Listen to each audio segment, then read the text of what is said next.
ఏపీపై Montha తుఫాన్ పంజాబ్ విసిరింది. రావడమే బీభత్సం సృష్టిస్తోంది. ఓవైపు భీకర గాలులు, మరోవైపు భారీ వర్షాలతో తుఫాన్ ప్రభావిత ప్రాంతాలు వణికిపోతున్నాయి. భారీ వర్షాలతో కోనసీమ, కాకినాడ, ప్రకాశం, బాపట్ల, నెల్లూరు జిల్లాలు అతలాకుతలమవుతున్నాయి. ఇప్పటికే ఈ ప్రాంతాల్లో జోరు వానలు కురుస్తున్నాయి.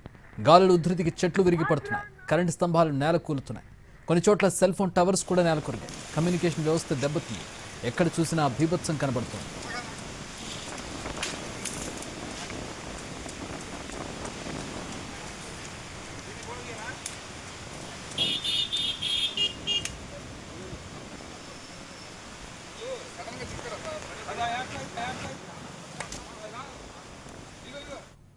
మోంథా తుఫాన్ బీభత్సంతో మచిలీపట్నంలో నేల కూలుతున్న భారీ వృక్షాలను ఎన్డీఆర్ఎఫ్ బృందాలు రంగంలోకి దిగి తొలగిస్తున్నాయి.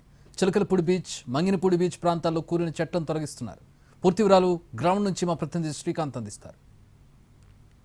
మోంథా తుఫాన్ ఎఫెక్ట్ కృష్ణా జిల్లా మచిలీపట్నం మీద అయితే స్పష్టంగా ఆ ప్రభావం కనబడతా ఉంది. ఈదురుగాలుల తాకిడికి పెద్ద ఎత్తున వృక్షాలన్నీ కూడా మచిలీపట్నం వ్యాప్తంగా అటు మంగినపూడి బీచ్ కానీ చిలకలపూడి వెళ్లే దారిలో కానీ ప్రధాన రహదారి మీద అటు విద్యుత్ స్తంభాలతో పాటు భారీ వృక్షాలన్నీ కూడా నేలకి కూలిన పరిస్థితి మనం విజువల్స్లో చూడొచ్చు. వెంటనే కూడా అటు ఎన్డీఆర్ఎఫ్, ఎస్డీఆర్ఎఫ్ బృందాలు కూడా రంగంలోకి దిగాయి. ఈ భారీ వృక్షంతో పాటుగా ట్రాన్స్ఫార్మర్ మీద పడినటువంటి ఏదైతే విద్యుత్ స్తంభం ఉందో దానివల్ల విద్యుత్ వైర్లు, హైటెన్షన్ వైర్లన్నీ కూడా నేలకి ఒరిగిన పరిస్థితి కూడా ఉంది. వీటి వల్ల పూర్తి స్థాయిలో రాకపోకలు కూడా నిలిచిపోయే పరిస్థితి. అయితే విద్యుత్ సరఫరా మొత్తాన్ని కూడా ఇవాళ సాయంత్రం 6 గంటల నుంచి అధికారులు కూడా నిలిపివేసిన నేపథ్యంలో ఎటువంటి ప్రమాదం నెలకొనలేదు. ఈ నేపథ్యంలో వెంటనే అటు ఎన్డీఆర్ఎఫ్ బృందాలు అయితే రంగంలోకి దిగాయి. ఈ ఏదైతే వృక్షాలు కూలిపోతున్నాయి వాటన్నిటిని కూడా రంపాల సాయంతో వాటన్నిటిని కూడా కట్ చేసి అంతరాయం అనేది కలగకుండా, అంటే ఉదయం సమయానికల్లా ఈ పెద్ద ఎత్తున భారీ వృక్షం తొలగించాలంటే కొంత సమయం పడుతూ ఉంటుంది. కాబట్టి వీటన్నిటిని వెంటనే క్లియర్ చేయాల్సిన ఆవశ్యకత కూడా ఉంది. ఎందుకంటే వీటి వల్ల రేపు ఉదయం మళ్ళీ ఈ ప్రధాన రహదారులు కావడంతో రాకపోకలన్నీ కూడా నిలిచిపోతాయి. కాబట్టి ఎన్డీఆర్ఎఫ్ బృందాలు అయితే వెంటనే యాక్షన్ ప్లాన్లోకి దిగాక మనకి స్పష్టంగా విజువల్స్లో కూడా కనపడతా ఉంది. ఈ వృక్షం కూలి కూడా 20 నిమిషాల లోపుగానే ఎన్డీఆర్ఎఫ్ బృందాలు కూడా వచ్చిన పరిస్థితి చూడొచ్చు. పూర్తి స్థాయిలో వీటన్నిటిని కూడా తొలగించడానికి యాక్షన్ ప్లాన్తో అయితే అధికారులు సిద్ధమయ్యారు. ఎంతసేపు సమయం పడు, how much time to taken for clear? ఇది ఒక అరగంటలో క్లియర్ అయిపోతుంది. మేము చేరుకున్నాం. ఇంతవరకు మేము మంగినపూడి బీచ్ రోడ్లో 15 చెట్ల వరకు కట్ చేసి ఇక్కడికి రావడం జరిగింది. ఎస్పీ ఉన్నారు సార్, ఎటువంటి యాక్షన్ ప్లాన్తో ముందుకెళ్తున్నాం? వృక్షాలన్నీ కూడా ప్రధాన రహదారుల మీద కూలిపోయిన పని. ఇంత గాలి వచ్చినప్పుడు జనరల్ పడిపోవడం నార్మల్ అండి. అన్ని చోట్ల ఇదిగో ఎన్డీఆర్ఎఫ్ బృందాలు ఉన్నాయి. ఇదే కాకుండా మాకు ఆల్రెడీ ఈచ్ సబ్ డివిజన్, అదేవిధంగా మండల్ లెవెల్లో కూడా ఎలక్ట్రిసిటీ డిపార్ట్మెంటు, అదేవిధంగా పంచాయతీరాజ్, మా వాళ్ళ దగ్గర కూడా ఈ పవర్ కట్టర్స్ అనేవి అన్ని చోట్ల ఉన్నాయి. కాబట్టి ఎక్కడెక్కడ పడిపోయినా కూడా వెంటనే ఇమీడియట్గా కట్ చేసి రిస్టరేషన్ అయితే జరుగుతుంది. 6 నుండి కూడా ఈ తీవ్రత ఎక్కువగా ఉండి స్తంభాలు కానీ అదేవిధంగా చెట్లు కానీ పడిపోతున్నాయి. ఎన్ని మన లిమిట్స్లో ఇప్పటి వరకు చెట్లు ఏ ఏ ప్రాంతాల్లో కూలినాయి అనేది ఏమన్నా ఐడెంటిఫికేషన్ అయింది? అలా చెట్లు ఎన్ని కూలుతున్నాయి అన్న దాని మీద we don't keep a regular count of that. అది జనరల్గా అన్ని చోట్ల as if even we're speaking also they are falling. చాలా చెట్లు కూల్ ఉంటాయి. పాటికి అవన్నీ నార్మల్ కట్ చేసిన తర్వాత at end of 1-2 hours we can collate అనమాట. అది ఎన్నింటి దాకా అనేది ఏమన్నా ఉందా సార్ దీని ఎఫెక్ట్ మనకి పడేది?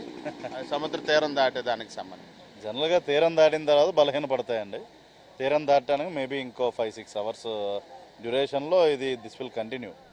Even till next day morning వరకు కూడా ఇట్లాంటి సిమిలర్ ఉండొచ్చు. We are advising public to stay indoors. అంతా కూడా ఎక్కడికక్కడ క్లోజ్ చేసేటట్టు వీఆర్ అడ్వైజింగ్. కరెంట్ కూడా ఆల్రెడీ తీసాం కాబట్టి ఎప్పటికి మళ్ళీ రీస్టోర్ అయ్యే అవకాశం ఉంది సార్? రేపు ఉదయానికి ఏమన్నా విద్యుత్ సరఫరా పునరుద్ధరణ జరుగుద్దా సార్ బందర్ కానీ ఇతర ప్రాంతాల్లో? అవుతుందండి. వీలైనంత వరకు వీలైనంత ఫాస్ట్గా రిస్టోర్ చేయడానికి ఎలక్ట్రిసిటీ డిపార్ట్మెంట్ వాళ్ళు దే ఆర్ ట్రయింగ్. బికాజ్ ఎందుకంటే we don't want to keep public in inconvenience. At the same time ఇంత విండ్ ఇది ఉన్నప్పుడు ఇంకా అది తాకిడి ఉంటుంది అని అన్నప్పుడు we can't keep the power lines అన్నది. ఇప్పుడు పడిపోయినాయి. This would have been a major issue if power was there. But fortunately power అంతా తీసేసి ఇట్లా ఆపరేట్ చేస్తున్నారు కాబట్టి there won't be any issue. ఇది మొత్తంగా అయితే పూర్తి స్థాయిలో ఈ తుఫాను ప్రభావిత ప్రాంతమైనటువంటి మచిలీపట్నం పరిసర ప్రాంతాల్లో ఈ చెట్లు కూలిన ప్రాంతాలకు వెంటనే వెళ్ళి వాటన్నింటిని కూడా తొలగించే ప్రక్రియ అటు ఎస్డీఆర్ఎఫ్ ఎన్డీఆర్ఎఫ్ బృందాలు చేస్తున్నాయి. అదేవిధంగా పోలీసుల దగ్గర ఉన్నటువంటి ఇన్స్ట్రుమెంట్స్తో కూడా వాటిని తొలగించే ప్రక్రియ చేపడతా ఉన్నాం. ఇక విద్యుత్ సరఫరాకి సంబంధించి వీలైనంత త్వరగా రీస్టోర్ చేయడానికి అన్ని పనులు కూడా చేస్తున్నామని చెప్పి కృష్ణా జిల్లా ఎస్పీ అయితే చెప్తా ఉన్నారు. హైదరాబాద్.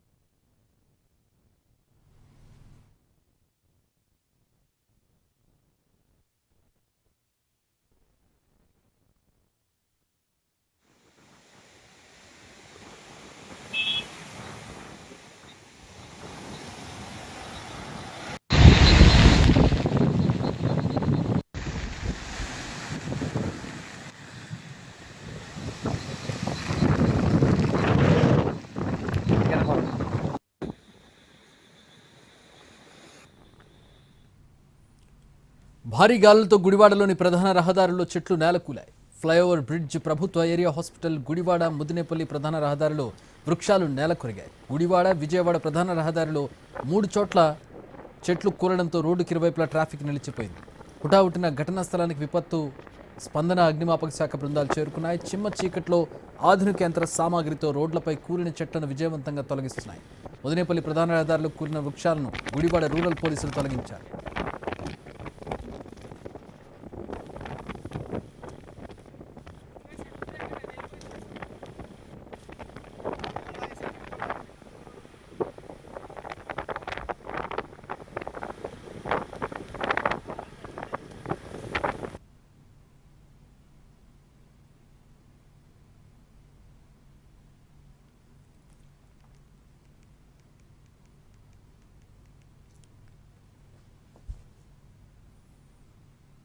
భారీ వర్షాలకు ఒంగోలులో వరద బీభత్సం సృష్టించింది. పట్టణం సమీపంలోని వాగులో ఒక కారు కొట్టుకుపోయింది.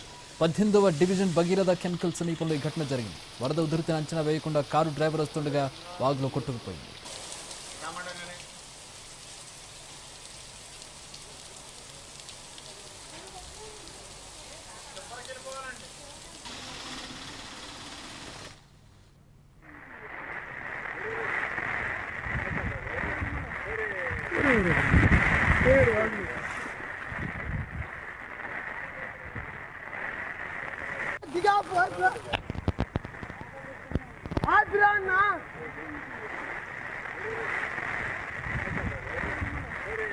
Dur.